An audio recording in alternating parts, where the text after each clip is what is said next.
Michael Joseph Jackson, August 29, 1958 – June 25, 2009, was an American singer, songwriter, and dancer.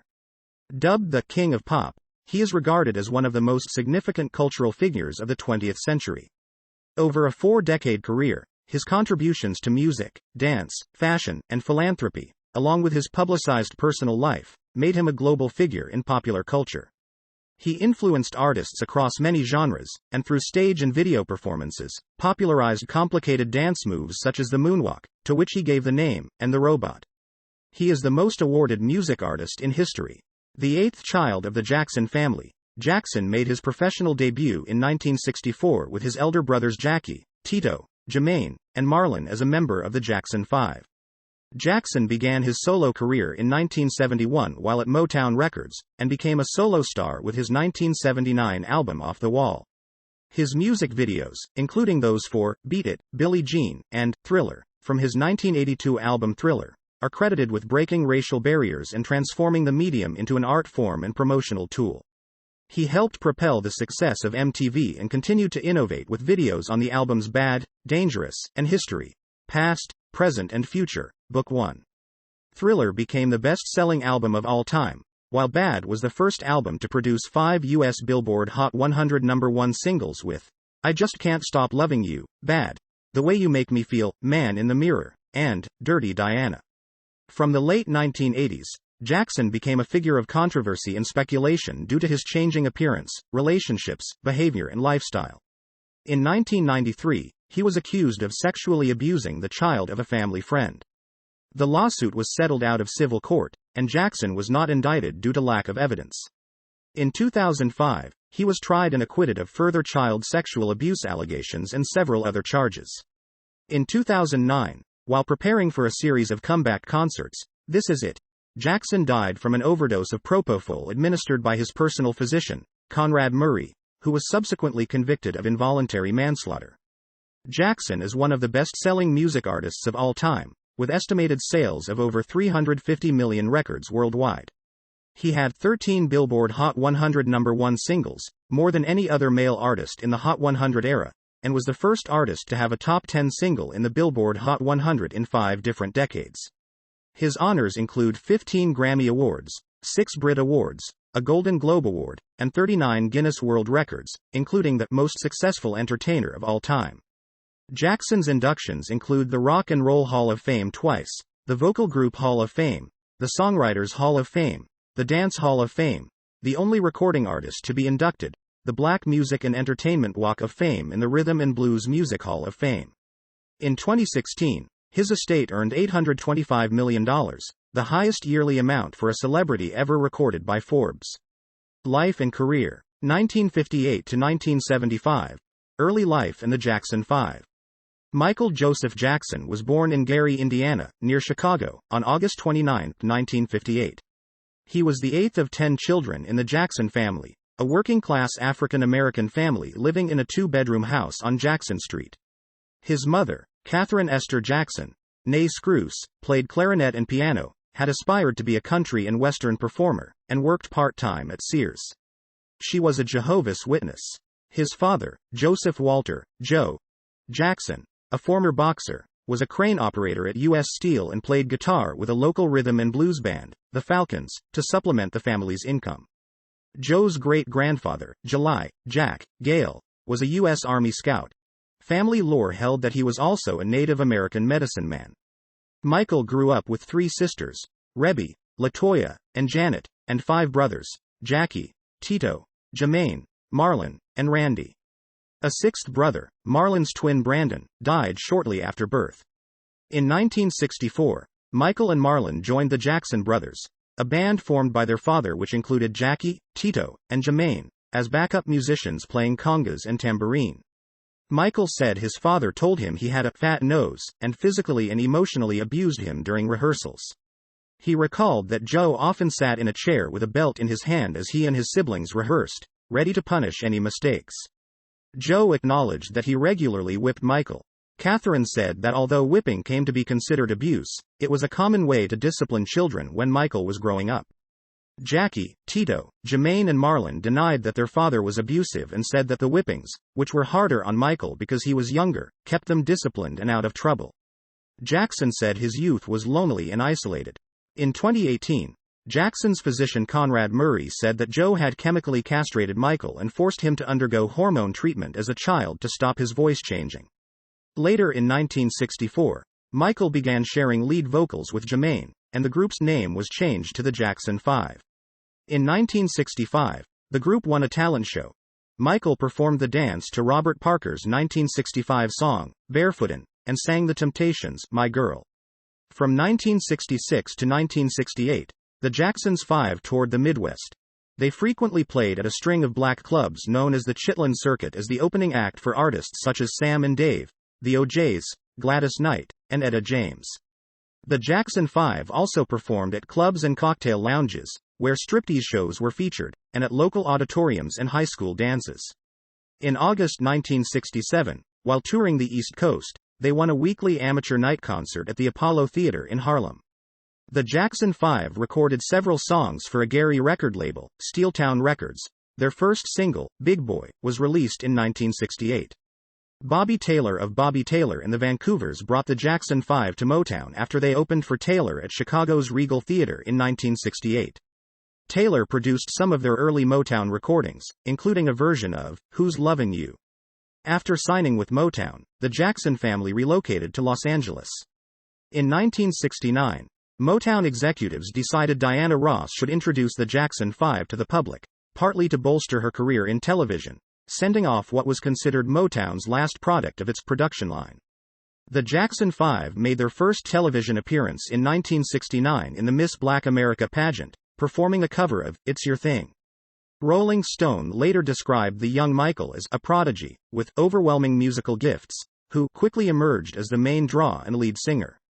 In January 1970, I Want You Back became the first Jackson 5 song to reach number 1 on the U.S. Billboard Hot 100. It stayed there for 4 weeks.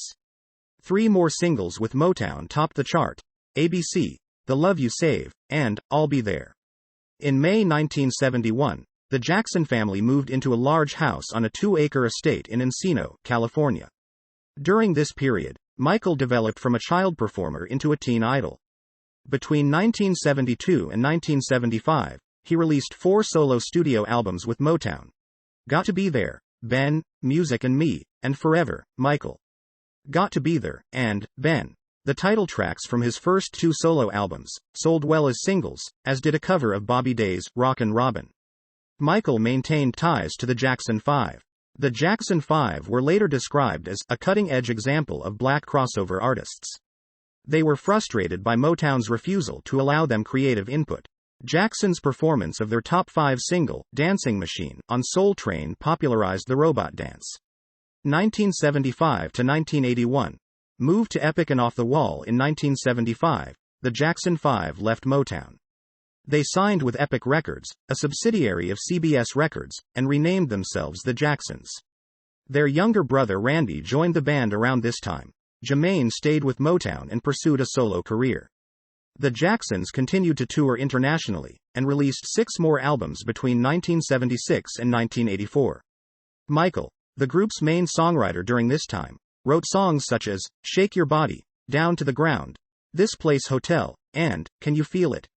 In 1978, Jackson moved to New York City to star as the Scarecrow in The Wiz, a musical directed by Sidney Lumet. It co-starred Diana Ross, Nipsey Russell, and Ted Ross. The film was a box office failure. Its score was arranged by Quincy Jones, who later produced 3 of Jackson's solo albums. During his time in New York, Jackson frequented the Studio 54 nightclub, where he heard early hip-hop. This influenced his beatboxing on future tracks such as Working Day and Night. In 1979, Jackson broke his nose during a dance routine. A rhinoplasty led to breathing difficulties that later affected his career. He was referred to Stephen Hoeflin, who performed Jackson's subsequent operations. Jackson's 5th solo album, Off the Wall, established him as a solo performer and helped him move from the bubblegum pop of his youth to more complex sounds. It produced 4 top 10 entries in the U.S. Off the Wall, She's Out of My Life, and the chart-topping singles, Don't Stop, Till You Get Enough, and Rock With You. The album reached number 3 on the US Billboard 200 and sold over 20 million copies worldwide. In 1980, Jackson won 3 American Music Awards for his solo work: Favorite Soul R&B Album, Favorite Soul R&B Male Artist, and Favorite Soul R&B Single for Don't Stop Till You Get Enough. He also won a Grammy Award for Best Male R&B Vocal Performance for 1979 with Don't Stop Till You Get Enough. In 1981, Jackson was the American Music Awards winner for Favorite Soul R&B Album and Favorite Soul R&B Male Artist. Jackson felt Off the Wall should have made a bigger impact, and was determined to exceed expectations with his next release. In 1980, he secured the highest royalty rate in the music industry, 37% of wholesale album profit. 1982-1983, Thriller and Motown 25. Yesterday, Today, Forever. Jackson recorded with Queen singer Freddie Mercury from 1981 to 1983, recording demos of State of Shock, Victory, and There Must Be More to Life Than This. The recordings were intended for an album of duets, but, according to Queen's manager Jim Beach, the relationship soured when Jackson brought a llama into the recording studio, and Jackson was upset by Mercury's drug use. The songs were released in 2014. Jackson went on to record State of Shock with Mick Jagger for the Jacksons' album Victory. In 1982, Jackson contributed Someone in the Dark to the audiobook for the film E.T. the Extraterrestrial. Jackson's 6th album, Thriller, was released in late 1982. It was the best-selling album worldwide in 1983, and became the best-selling album of all time in the US and the best-selling album of all time worldwide, selling an estimated 66 million copies. It topped the Billboard 200 chart for 37 weeks and was in the top 10 of the 200 for 80 consecutive weeks. It was the first album to produce 7 Billboard Hot 100 top 10 singles, including Billie Jean, Beat It, and Wanna Be Startin' Somethin'. On March 25, 1983, Jackson reunited with his brothers for Motown 25. Yesterday, Today, Forever, an NBC television special. The show aired on May 16 to an estimated audience of 47 million, and featured the Jacksons and other Motown stars. Jackson's solo performance of Billie Jean earned him his first Emmy Award nomination. Wearing a glove decorated with rhinestones, he debuted his moonwalk dance, which Jeffrey Daniel had taught him 3 years earlier, and it became his signature dance in his repertoire. Jackson had originally turned down the invitation to the show, believing he had been doing too much television. But at the request of Motown founder Berry Gordy, he performed in exchange for an opportunity to do a solo performance. Rolling Stone reporter Mikkel Gilmore called the performance extraordinary. Jackson's performance drew comparisons to Elvis Presley's and the Beatles' appearances on The Ed Sullivan Show. Anna Kisselgoff of the New York Times praised the perfect timing and technique involved in the dance. Gordy described being mesmerized by the performance. At the 26th Annual Grammy Awards, Thriller won 8 awards, and Jackson won an award for the E.T. the Extraterrestrial storybook. Winning 8 Grammys in one ceremony is a record he holds with the band Santana. Jackson and Quincy Jones won the award for Producer of the Year, non-classical. Thriller won Album of the Year, with Jackson as the album's artist and Jones as its co-producer, and the single won Best Pop Vocal Performance Award for Jackson. Beat It won Record of the Year and Best Rock Vocal Performance. Billie Jean won 2 Grammy Awards, Best R&B Song and Best R&B Vocal Performance, with Jackson as songwriter and singer respectively. Thriller won the Grammy for Best Engineered Recording, non-classical, acknowledging Bruce Swedien for his work on the album. At the 11th Annual American Music Awards, Jackson won another 8 awards and became the youngest artist to win the Award of Merit. He also won Favorite Male Artist, Favorite Soul R&B Artist, and Favorite Pop Rock Artist. Beat It won Favorite Soul R&B Video, Favorite Pop Rock Video and Favorite Pop Rock Single. The album collectively won Favorite Soul R&B Album and Favorite Pop Rock Album. Jackson had the highest royalty rate in the music industry at that point, with about $2 for every album sold, equivalent to $5 in 2020, and was making record-breaking profits. Dolls modeled after Jackson appeared in stores in May 1984 for $12 each. In the same year, The Making of Michael Jackson's Thriller, a music documentary, won a Grammy for Best Music Video. Time described Jackson's influence at that point as star of records, radio, rock video. A one-man rescue team for the music business. A songwriter who sets the beat for a decade. A dancer with the fanciest feet on the street. A singer who cuts across all boundaries of taste and style and color too. The New York Times wrote, "In the world of pop music, there is Michael Jackson and there is everybody else." Quote. On May 14, 1984, President Ronald Reagan gave Jackson an award recognizing his support of alcohol and drug abuse charities, and in recognition of his support for the Anno Domini councils and the National Highway Traffic Safety Administration's drunk driving prevention campaign. Jackson allowed the campaign to use "Beat It" for its public service announcements. 1984-1985. Pepsi, We Are the World, and business career. In November 1983, Jackson and his brothers partnered with PepsiCo in a $5 million promotional deal that broke records for a celebrity endorsement, equivalent to $12,991,981 in 2020. The first Pepsi campaign, which ran in the U.S. from 1983 to 1984 and launched its New Generation theme, included tour sponsorship, public relations events, and in-store displays.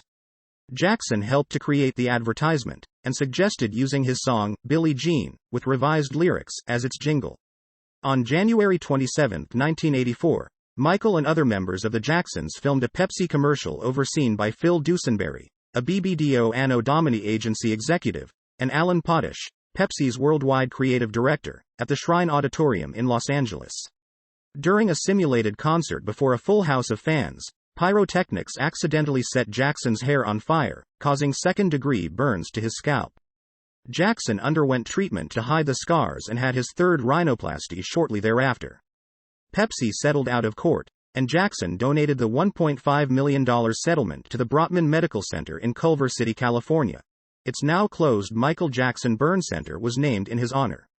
Jackson signed a second agreement with Pepsi in the late 1980s for $10 million.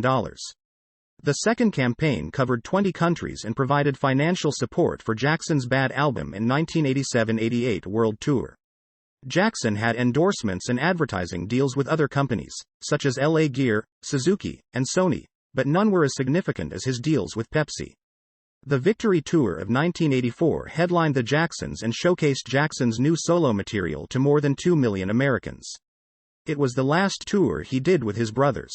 Following controversy over the concert's ticket sales, Jackson donated his share of the proceeds, an estimated $3 to $5 million, to charity. During the last concert of the Victory Tour at the Dodger Stadium in Los Angeles, Jackson announced his split from the Jacksons during "Shake Your Body." His charitable work continued with the release of We Are the World, co-written with Lionel Richie, which raised money for the poor in the U.S. and Africa. It earned $63 million. Equivalent to $151,593,750 in 2020, and became one of the best-selling singles of all time, with 20 million copies sold. It won 4 Grammy Awards in 1985, including Song of the Year for Jackson and Richie as its writers. The project's creators received 2 Special American Music Awards honors, one for the creation of the song and another for the USA for Africa idea. Jackson, Jones, and promoter Ken Cragen received special awards for their roles in the song's creation. Jackson collaborated with Paul McCartney in the early 1980s, and learned that McCartney was making $40 million a year from owning the rights to other artists' songs.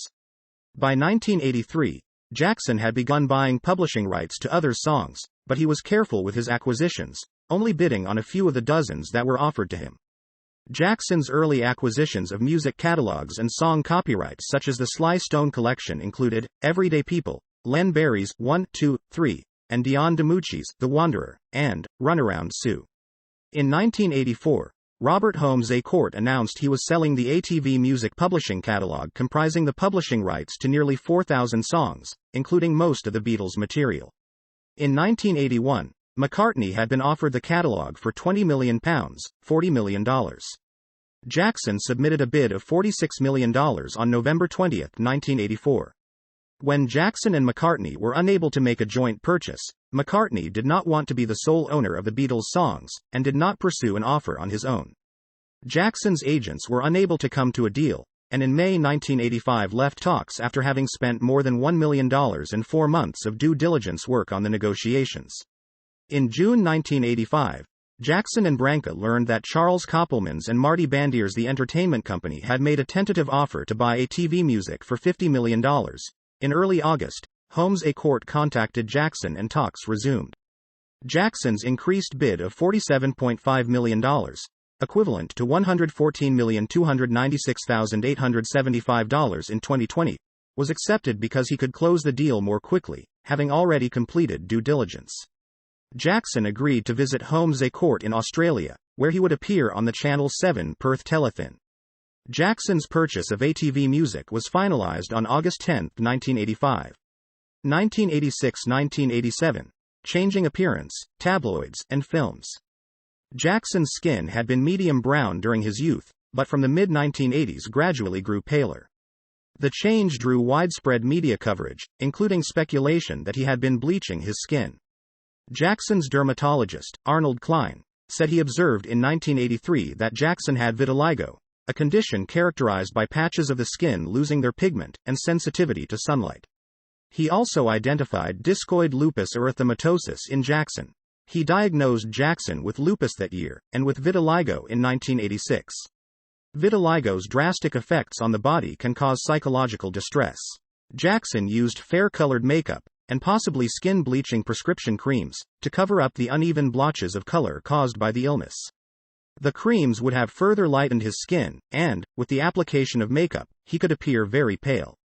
Jackson said he had not purposely bleached his skin and could not control his vitiligo, adding, "When people make up stories that I don't want to be who I am, it hurts me." He became friends with Klein and Klein's assistant, Debbie Rowe. Rowe later became Jackson's second wife and the mother of his first two children. In his 1988 autobiography and a 1993 interview, Jackson said he had had 2 rhinoplasty surgeries and a cleft chin surgery, but no more than that. He said he lost weight in the early 1980s because of a change in diet to achieve a dancer's body. Witnesses reported that he was often dizzy, and speculated he was suffering from anorexia nervosa. Periods of weight loss became a recurring problem later in his life. After his death, Jackson's mother said that he first turned to cosmetic procedures to remedy his vitiligo, because he did not want to look like a spotted cow. She said he had received more than the 2 cosmetic surgeries he claimed and speculated that he had become addicted to them. In 1986, tabloids reported that Jackson slept in a hyperbaric oxygen chamber to slow aging, and pictured him lying in a glass box. The claim was untrue, and tabloids reported that he spread the story himself. They also reported that Jackson took female hormone shots to keep his voice high and facial hair wispy, proposed to Elizabeth Taylor and possibly had a shrine of her, and had cosmetic surgery on his eyes. Jackson's manager Frank DeLeo denied all of them, except for Jackson having a chamber. DeLeo added, "I don't know if he sleeps in it. I'm not for it. But Michael thinks it's something that's probably healthy for him. He's a bit of a health fanatic." When Jackson took his pet chimpanzee Bubbles to tour in Japan, the media portrayed Jackson as an aspiring Disney cartoon character who befriended animals. It was also reported that Jackson had offered to buy the bones of Joseph Merrick, the Elephant Man. In June 1987, the Chicago Tribune reported Jackson's publicist bidding $1 million for the skeleton to the London Hospital Medical College on his behalf. The college maintained the skeleton was not for sale. DeLeo said Jackson had an absorbing interest in Merrick, purely based on his awareness of the ethical, medical, and historical significance. These tabloid stories inspired the name, Wacko Jacko, which Jackson came to despise. According to music journalist Joseph Vogel, the demeaning name first appeared in British tabloid The Sun in 1985. The name's origins come from Jacko Macaco, the name of a famous monkey used in monkey baiting matches at the Westminster Pit in the early 1820s. Jacko was subsequently used in Cockney slang to refer to monkeys in general, hence a racist connotation behind the name. In 1987, Rolling Stone described Jackson as the flighty genius star child, a celebrity virtually all his life, who dwells in a fairy tale kingdom of fellow celebrities, animals, mannequins and cartoons, who provides endless fodder for the tabloids. But it's the same child in Michael who inspires the artistry that fuels all the subsidiary industries, who turns his primal fears and fantasies into wondrous, hyperkinetic and emotional music. Jackson worked with George Lucas and Francis Ford Coppola on the 17-minute $30 million 3D film Captain EO, which ran from 1986 at Disneyland and Epcot, and later at Tokyo Disneyland and Euro Disneyland. After having been removed in the late 1990s, it returned to the theme park for several years after Jackson's death. In 1987, Jackson disassociated himself from the Jehovah's Witnesses. Katherine Jackson said this might have been because some witnesses strongly opposed the Thriller video. Michael had denounced it in a witness publication in 1984. 1987 to 1990. Bad, Autobiography, and Neverland. Jackson's first album in 5 years, Bad, was highly anticipated, with the industry expecting another major success. It became the first album to produce 5 U.S. #1 singles: I Just Can't Stop Loving You, Bad, The Way You Make Me Feel, Man in the Mirror, and Dirty Diana. Another song, Smooth Criminal, peaked at number 7. Bad won the 1988 Grammy for Best Engineered Recording, Non-Classical, and the 1990 Grammy Award for Best Music Video, short form for Leave Me Alone. Jackson won an Award of Achievement at the American Music Awards in 1989 after Bad generated 5 #1 singles, became the first album to top the charts in 25 countries and the best-selling album worldwide in 1987 and 1988. By 2012, it had sold between 30 and 45 million copies worldwide. The Bad World Tour ran from September 12, 1987, to January 14, 1989. In Japan, the tour had 14 sellouts and drew 570,000 people, nearly tripling the previous record for a single tour. The 504,000 people who attended 7 sold-out shows at Wembley Stadium set a new Guinness World Record. In 1988, Jackson released his autobiography, Moonwalk, with input from Stephen Davis and Jacqueline Kennedy Onassis. It sold 200,000 copies, and reached the top of the New York Times bestsellers list. Jackson discussed his childhood, the Jackson 5, and the abuse from his father. He attributed his changing facial appearance to 3 plastic surgeries: puberty, weight loss, a strict vegetarian diet, a change in hairstyle, and stage lighting. In October, Jackson released a film, Moonwalker, which featured live footage and short films starring Jackson and Joe Pesci. In the U.S., it was released direct-to-video and became the best-selling video cassette. The RIAA certified it as platinum. In March 1988, Jackson purchased 2,700 acres, 11 kilometers, of land near Santa Ynez, California, to build a new home, Neverland Ranch, at a cost of $17 million, equivalent to $37,200,056 in 2020. He installed a Ferris wheel, a carousel, a movie theater, and a zoo. A security staff of 40 patrolled the grounds. Shortly afterwards, he appeared in the first Western television advertisement in the Soviet Union. Jackson became known as the King of Pop, a nickname that Jackson's publicists embraced. When Elizabeth Taylor presented him with the Soul Train Heritage Award in 1989, she called him the true king of pop, rock and soul. President George H.W. Bush designated him the White House's Artist of the Decade. From 1985 to 1990, Jackson donated $455,000 to the United Negro College Fund, and all profits from his single, Man in the Mirror, went to charity. His rendition of You Were There at Sammy Davis Jr.'s 60th birthday celebration won Jackson a second Emmy nomination. Jackson was the best-selling artist of the 1980s. 1991 to 1993, Dangerous, Heal the World Foundation, and Super Bowl XXVII halftime show. In March 1991, Jackson renewed his contract with Sony for $65 million, equivalent to $123,504,764 in 2020, a record-breaking deal, beating Neil Diamond's renewal contract with Columbia Records. In 1991, he released his 8th album, Dangerous, co-produced with Teddy Riley. It was certified 7 times platinum in the US, and by 2008 had sold 30 million copies worldwide. In the US, the first single, Black or White, was the album's highest-charting song. It was number 1 on the Billboard Hot 100 for 7 weeks and achieved similar chart performances worldwide. The second single, Remember the Time, peaked at number 3 on the Billboard Hot 100 singles chart. At the end of 1992, Dangerous was the best-selling album of the year worldwide and Black or White, the best-selling single of the year worldwide at the Billboard Music Awards. In 1993, he performed Remember the Time at the Soul Train Music Awards in a chair, saying he twisted his ankle during dance rehearsals. In the UK, Heal the World made number 2 on the charts in 1992. Jackson founded the Heal the World Foundation in 1992. The charity brought underprivileged children to Jackson's ranch to use the theme park rides, and sent millions of dollars around the globe to help children threatened by war, poverty, and disease. That July, Jackson published his second book, Dancing the Dream, a collection of poetry. The Dangerous World Tour ran between June 1992 and November 1993 and grossed $100 million, equivalent to $179,152,269 in 2020. Jackson performed for 3.5 million people in 70 concerts, all of which were outside the U.S. Part of the proceeds went to Heal the World Foundation. Jackson sold the broadcast rights of the tour to HBO for $20 million, a record-breaking deal that still stands. Following the death of HIV/AIDS spokesperson and friend Ryan White, Jackson pleaded with the Clinton administration at Bill Clinton's inaugural gala to give more money to HIV/AIDS charities and research and performed Gone Too Soon, a song dedicated to White, and Heal the World at the gala.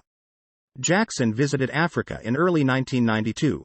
On his first stop in Gabon, he was greeted by more than 100,000 people, some of them carrying signs that read, "Welcome home, Michael." During his trip to Ivory Coast, Jackson was crowned King Sani by a tribal chief. He thanked the dignitaries in French and English, signed documents formalizing his kingship, and sat on a golden throne while presiding over ceremonial dances. In January 1993, Jackson performed at the Super Bowl XXVII halftime show in Pasadena, California. The NFL sought a big-name artist to keep ratings high during halftime following dwindling audience figures. It was the first Super Bowl whose halftime performance drew greater audience figures than the game. Jackson played Jam, Billie Jean, Black or White, and Heal the World. Dangerous rose 90 places in the album chart after the performance. Jackson gave a 90-minute interview with Oprah Winfrey on February 10, 1993. He spoke of his childhood abuse at the hands of his father. He believed he had missed out on much of his childhood, and said that he often cried from loneliness. He denied tabloid rumors that he had bought the bones of the Elephant Man, slept in a hyperbaric oxygen chamber, or bleached his skin, and stated for the first time that he had vitiligo. Dangerous re-entered the album chart in the top 10, more than a year after its release. In January 1993, Jackson won 3 American Music Awards: Favorite Pop, Rock Album, Favorite Soul, R&B Single, Remember the Time, and was the first to win the International Artist Award of Excellence. In February, he won the Living Legend Award at the 35th Annual Grammy Awards in Los Angeles. He attended the award ceremony with Brooke Shields. Dangerous was nominated for Best Vocal Performance, for Black or White, Best R&B Vocal Performance, Jam, and Best R&B Song, Jam, and Sweetian and Riley won the award for Best Engineered, Non-Classical. 1993 to 1995. First child sexual abuse accusations and first marriage. In August 1993, Jackson was accused of child sexual abuse by a 13-year-old boy, Jordan Chandler, and his father, Evan Chandler. Jordan said he and Jackson had engaged in acts of kissing, masturbation, and oral sex. Jordan's mother initially told police that she did not believe Jackson had molested her son. However, her position wavered a few days later. Evan was recorded discussing his intention to pursue charges, which Jackson used to argue that he was the victim of a jealous father trying to extort money. Jackson's older sister LaToya accused him of being a pedophile, which she later retracted. Police raided Jackson's home in December and found books and photographs featuring young boys with little or no clothing. The books were legal to own, and Jackson was not indicted. Jordan Chandler gave police a description of Jackson's genitals. A strip search was made, and the jurors felt the description was not a match. In January 1994, Jackson settled with the Chandlers out of court for a reported total sum of $23 million. The police never pressed criminal charges. Citing a lack of evidence without Jordan's testimony, the state closed its investigation on September 22, 1994. Jackson had been taking painkillers for his reconstructive scalp surgeries, administered due to the Pepsi commercial accident in 1984, and became dependent on them to cope with the stress of the sexual abuse allegations. On November 12, 1993, Jackson canceled the remainder of the Dangerous tour due to health problems, stress from the allegations, and painkiller addiction. He thanked close friend Elizabeth Taylor for support, encouragement, and counsel. The end of the tour concluded his relationship with Pepsi Cola, which sponsored the tour. In late 1993, Jackson proposed to Lisa Marie Presley, daughter of Elvis Presley, over the phone.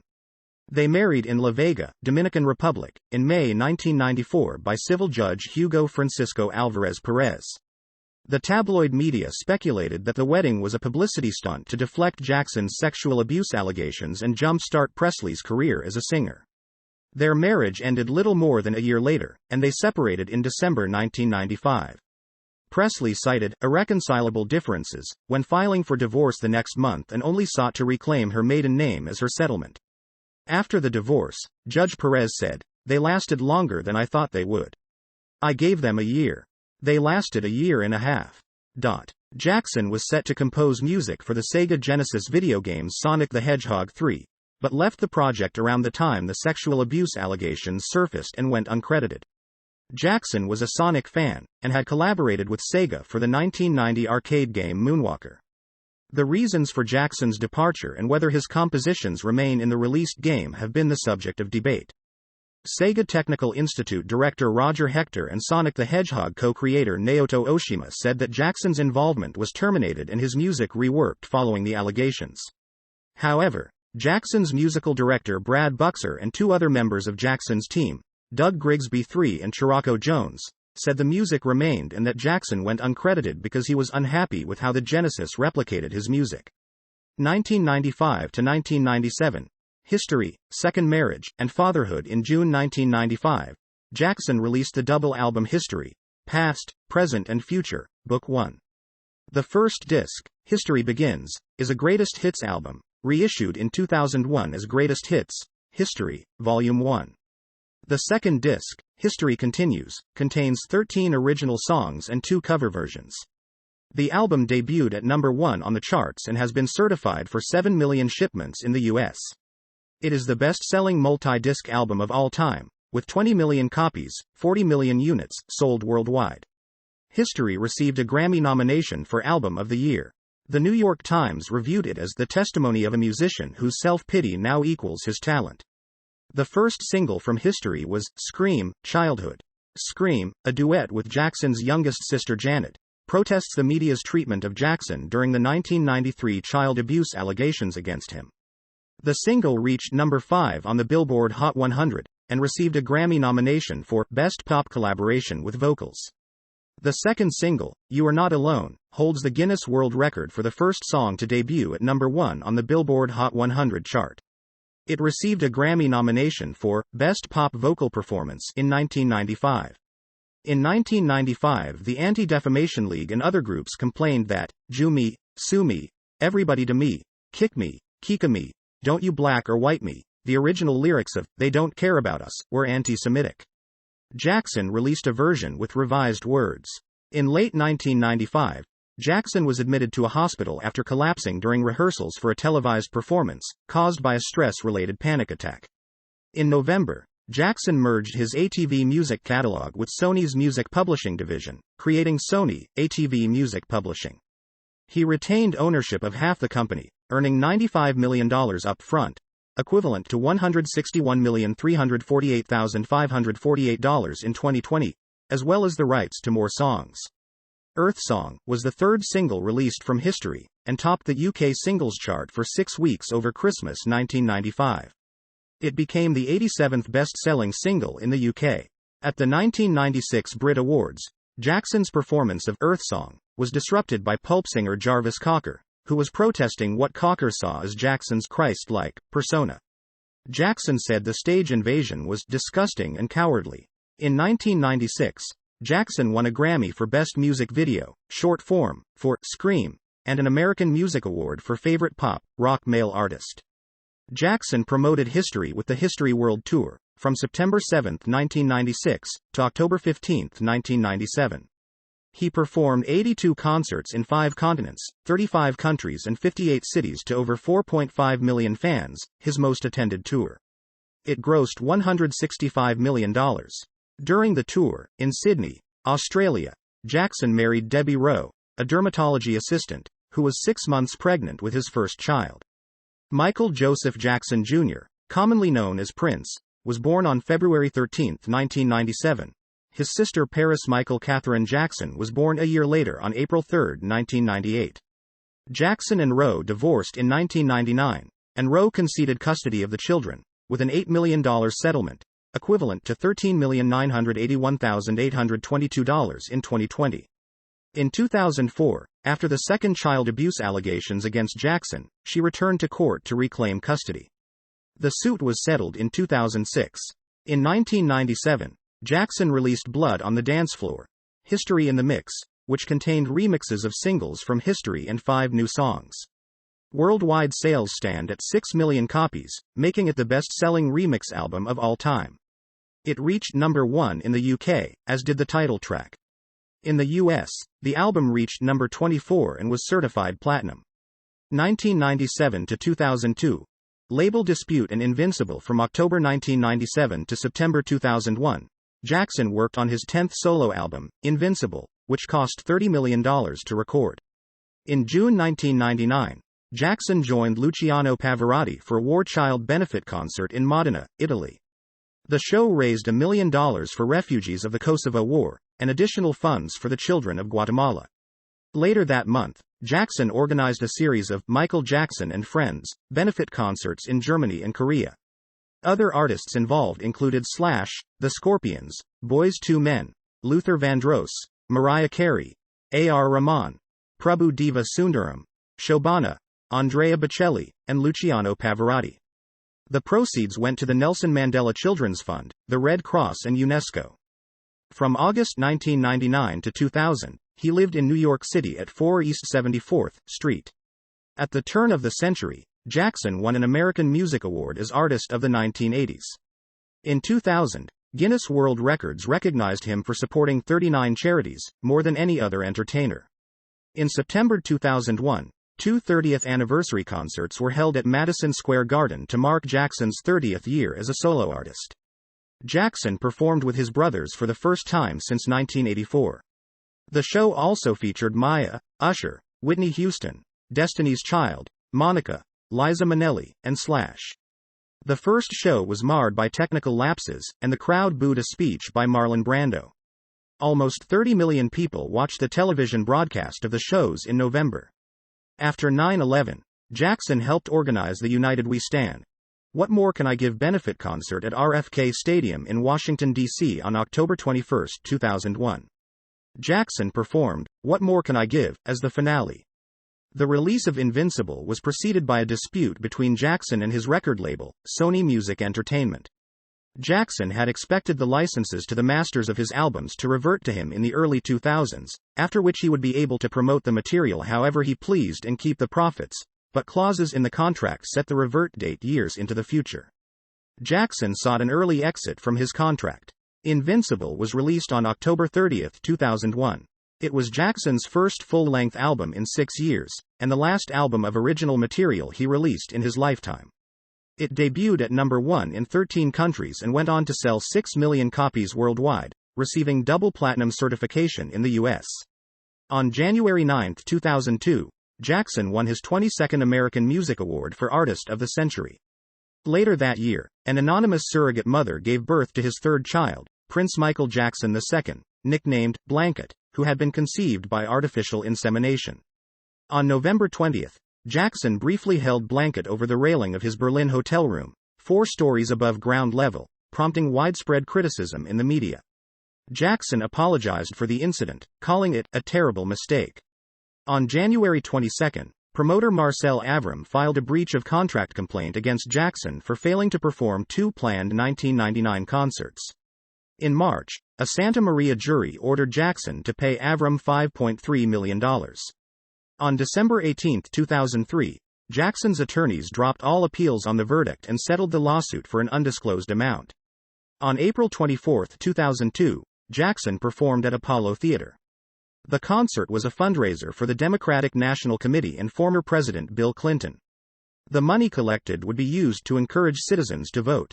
It raised $2.5 million. The concert was called Michael Jackson Live at the Apollo, and this would be Jackson's final onstage performance. In July 2002, Jackson called Sony Music chairman Tommy Mottola a racist and very, very, very devilish, and someone who exploits black artists for his own gain, at Al Sharpton's National Action Network in Harlem. The accusation prompted Sharpton to form a coalition investigating whether Mottola exploited black artists. Jackson charged that Mottola had called his colleague Irv Gotti a fat nigger. Responding to those attacks, Sony issued a statement calling them ludicrous, spiteful, and hurtful, and defended Mottola as someone who had championed Jackson's career for many years. Sony ultimately refused to renew Jackson's contract and claimed that a $25 million promotional campaign had failed because Jackson refused to tour in the U.S. for Invincible. 2002 to 2005. Second child sexual abuse allegations, trial, and acquittal. Beginning in May 2002, a documentary film crew led by Martin Bashir followed Jackson for several months. The documentary, broadcast in February 2003 as Living with Michael Jackson, showed Jackson holding hands and discussing sleeping arrangements with a 12-year-old boy. He said that he saw nothing wrong with having sleepovers with minors and sharing his bed and bedroom with various people, which aroused controversy. He insisted that the sleepovers were not sexual and that his words had been misunderstood. On November 18, 2003, Sony released Number Ones, a greatest hits compilation. It was certified triple platinum by the RIAA, and 6 times platinum in the UK, for shipments of at least 1.2 million units. On December 18, 2003, Santa Barbara authorities charged Jackson with 7 counts of child molestation and 2 counts of intoxicating a minor with alcoholic drinks. Jackson denied the allegations and pleaded not guilty. The People v. Jackson trial began on January 31, 2005, in Santa Maria, California, and lasted until the end of May. Jackson found the experience stressful and it affected his health. If convicted, he would have faced up to 20 years in prison. On June 13, 2005, Jackson was acquitted on all counts. After the trial, he became reclusive and moved to Bahrain as a guest of Sheikh Abdullah. 2006 to 2009. Final years. And this is it. In April 2006, Jackson agreed to use a piece of his ATV catalog stake, then worth about $1 billion, as collateral against his $270 million worth of loans from Bank of America. Bank of America had sold the loans to Fortress Investments, an investment company that buys distressed loans, the year before. As part of the agreement, Fortress Investments provided Jackson a new loan of $300 million with reduced interest payments, equivalent to $385,127,105 in 2020. Sony Music would have the option to buy half of his stake, or about 25% of the catalog, at a set price. Jackson's financial managers had urged him to shed part of his stake to avoid bankruptcy. The main house at Neverland Ranch was closed as a cost-cutting measure, while Jackson lived in Bahrain at the hospitality of Sheikh Abdullah, the ruler's son. At least 30 of Jackson's employees had not been paid on time and were owed $306,000 in back wages. Jackson was ordered to pay $100,000 in penalties. In early 2006, it was announced that Jackson had signed a contract with a Bahrain-based startup, 2Cs Records. Nothing came of the deal, and 2Cs CEO Guy Holmes later said it was never finalized. That October, Fox News reported that Jackson had been recording at a studio in County Westmeath, Ireland. It was not known what Jackson was working on, or who had paid for the sessions. His publicist stated that he had left 2Cs by then. In November 2006, Jackson invited an Access Hollywood camera crew into the studio in Westmeath, and MSNBC reported that he was working on a new album, produced by will.i.am. On November 15, Jackson briefly performed We Are the World at the World Music Awards in London and accepted the Diamond Award honoring the sale of over 100 million records. The event was Jackson's last public performance in his lifetime. He returned to the U.S. in December 2006, settling in Las Vegas, and attended James Brown's funeral in Augusta, Georgia later that month, where he gave a eulogy calling Brown his greatest inspiration. In 2007, Jackson and Sony bought another music publishing company, Famous Music LLC, formerly owned by Viacom. The deal gave him the rights to songs by Eminem and Beck, among others. In a brief interview with the Associated Press in Tokyo, Jackson said he had no regrets about his lifelong career despite difficulties and deliberate attempts to hurt him. That March, Jackson visited a U.S. Army post in Japan, Camp Zama, to greet over 3,000 troops and their families. In September 2007, Jackson was still working on his next album, which he never completed. For the 25th anniversary of Thriller in 2008, Jackson and Sony released Thriller 25, with 2 remixes released as singles, The Girl Is Mine 2008, and Wannabe Startin' Somethin' 2008. For Jackson's 50th birthday, Sony BMG released a series of greatest hits albums, King of Pop, with different track lists for different regions. In 2008, Fortress Investments threatened to foreclose on Neverland Ranch, which Jackson had used as collateral for his loans. Fortress sold Jackson's debts to Colony Capital LLC. In November, Jackson transferred Neverland Ranch's title to Sycamore Valley Ranch Company LLC, a joint venture between Jackson and Colony Capital LLC. The deal earned him $35 million. Jackson arranged to sell a collection of his memorabilia of more than 1,000 items through Julien's auction house. On the eve of the first public exhibit, Jackson canceled the auction after earning between $200 million to $300 million of initial sales from a series of concerts to be held in London. In March 2009, amid speculation about his finances and health, Jackson announced a series of comeback concerts, This Is It, at a press conference at the O2 Arena. The shows were to be his first major concerts since the History World Tour in 1997. Jackson suggested he would retire after the shows. The initial plan was for 10 concerts in London, followed by shows in Paris, New York City and Mumbai. Randy Phillips, president and chief executive of AEG Live, predicted the first 10 dates would earn Jackson £50 million. The London residency was increased to 50 dates after record-breaking ticket sales. Over 1 million were sold in less than 2 hours. The concerts were to run from July 13, 2009 to March 6, 2010. Jackson moved to Los Angeles, where he rehearsed in the weeks leading up to the tour under the direction of choreographer Kenny Ortega, whom he had worked with during his previous tours. Most rehearsals took place at the Staples Center owned by AEG. Death. On June 25, 2009, less than 3 weeks before the first This Is It show was due to begin in London, with all concerts sold out, Jackson died from cardiac arrest. Conrad Murray, his personal physician, had given Jackson various medications to help him sleep at his rented mansion in Holmby Hills, Los Angeles. Paramedics received a 911 call at 12:22 p.m. Pacific Time, 1922 Coordinated Universal Time, and arrived 3 minutes later. Jackson was not breathing and CPR was performed. Resuscitation efforts continued en route to Ronald Reagan UCLA Medical Center, and for more than an hour after arriving there, but were unsuccessful, and Jackson was pronounced dead at 2:26 p.m. Pacific Time, 21:26 Coordinated Universal Time. Jackson was administered propofol, lorazepam, and midazolam. His death was caused by a propofol overdose. News of his death spread quickly online, causing websites to slow down and crash from user overload, and putting unprecedented strain on services and websites including Google, AOL Instant Messenger, Twitter, and Wikipedia. Overall, web traffic rose by between 11% and 20%. MTV and BET aired marathons of Jackson's music videos, and Jackson specials aired on television stations around the world. MTV briefly returned to its original music video format, and aired hours of Jackson's music videos, with live news specials featuring reactions from MTV personalities and other celebrities. Memorial service. Jackson's memorial was held on July 7, 2009, at the Staples Center in Los Angeles, preceded by a private family service at Forest Lawn Memorial Park's Hall of Liberty. Over 1.6 million fans applied for tickets to the memorial. The 8,750 recipients were drawn at random, and each received 2 tickets. The memorial service was one of the most watched events in streaming history, with an estimated U.S. audience of 31.1 million.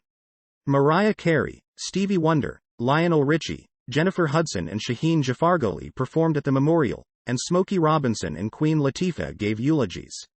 Al Sharpton received a standing ovation with cheers when he told Jackson's children, "Wasn't nothing strange about your daddy. It was strange what your daddy had to deal with. But he dealt with it anyway." Jackson's 11-year-old daughter Paris Catherine, speaking publicly for the first time, wept as she addressed the crowd. The Reverend Lucius Smith provided a closing prayer. Jackson's body was entombed on September 3, 2009, at Forest Lawn Memorial Park in Glendale, California. Criminal investigation and prosecution of Conrad Murray. In August 2009, the Los Angeles County coroner ruled that Jackson's death was a homicide. Law enforcement officials charged Murray with involuntary manslaughter on February 8, 2010. In late 2011, he was found guilty of involuntary manslaughter and held without bail to await sentencing. Murray subsequently was sentenced to 4 years in prison. Posthumous child sexual abuse allegations. In 2013, choreographer Wade Robson filed a lawsuit alleging that Jackson had sexually abused him for 7 years, beginning when he was 7 years old, 1989 to 1996.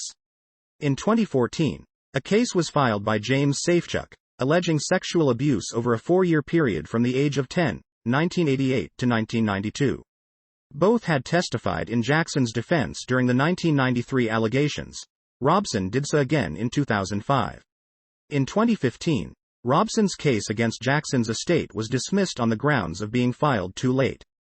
Safechuck's claim was also time-barred. In 2017, it was ruled that Jackson's corporations could not be held accountable for his alleged past actions. The rulings were appealed, and on October 20, 2020, Safechuck's lawsuit against Jackson's corporations was again dismissed, with the presiding judge ruling that there was no evidence that Safechuck had a relationship with Jackson's companies. On April 26, 2021, Robson's case was dismissed because of a lack of supporting evidence that the defendants exercised control over Jackson. Robson and Safechuck described allegations in graphic detail in the documentary Leaving Neverland, released in March 2019. Radio stations in New Zealand, Canada, the UK and the Netherlands removed Jackson's music from their playlists. Jackson's family condemned the film as a public lynching, and the Jackson estate released a statement calling the film a tabloid character assassination. Jackson endured in life, and now in death. Close associates of Jackson, such as Corey Feldman, Aaron Carter, Brett Barnes, and Macaulay Culkin, said that Jackson had not molested them. Rebuttal documentaries, such as Square One, Michael Jackson, Neverland Firsthand, Investigating the Michael Jackson Documentary and Michael Jackson, Chase the Truth, presented information countering the claims. Jackson's album sales increased following the documentary. Billboard senior editor Gail Mitchell said she and a colleague interviewed about 30 music executives who believed Jackson's legacy could withstand the controversy. In late 2019, some New Zealand and Canadian radio stations re-added Jackson's music to their playlists, citing positive listener survey results. On February 21, 2019, the Jackson estate sued HBO for breaching a non-disparagement clause from a 1992 contract. The suit sought to compel HBO to participate in a non-confidential arbitration that could result in $100 million or more in damages rewarded to the estate. HBO said they did not breach a contract and filed an anti-SLAPP motion against the estate. In September 2019, Judge George H. Wu denied HBO's motion to dismiss the case, allowing the Jackson estate to arbitrate. HBO appealed, but in December 2020 the appeal court affirmed Judge Wu's ruling. Legacy and influence. Jackson has been referred to as the King of Pop, because he transformed the art of music videos and paved the way for modern pop music. For much of Jackson's career, he had an unparalleled worldwide influence over the younger generation. His influence extended beyond the music industry. He impacted dance, led fashion trends, and raised awareness for global affairs. Jackson's music and videos fostered racial diversity in MTV's roster and steered its focus from rock to pop music and R&B, shaping the channel into a form that proved enduring. In songs such as Man in the Mirror, Black or White, Heal the World, Earth Song, and They Don't Care About Us, Jackson's music emphasized racial integration and environmentalism and protested injustice. He is recognized as the most successful entertainer of all time by Guinness World Records. He is considered one of the most significant cultural icons of the 20th century, and his contributions to music, dance, and fashion, along with his publicized personal life, made him a global figure in popular culture for over 4 decades. Trying to trace Michael Jackson's influence on the pop stars that followed him is like trying to trace the influence of oxygen and gravity. So vast, far-reaching and was his impact, particularly in the wake of Thriller's colossal and heretofore unmatched commercial success, that there weren't a whole lot of artists who weren't trying to mimic some of the Jackson formula.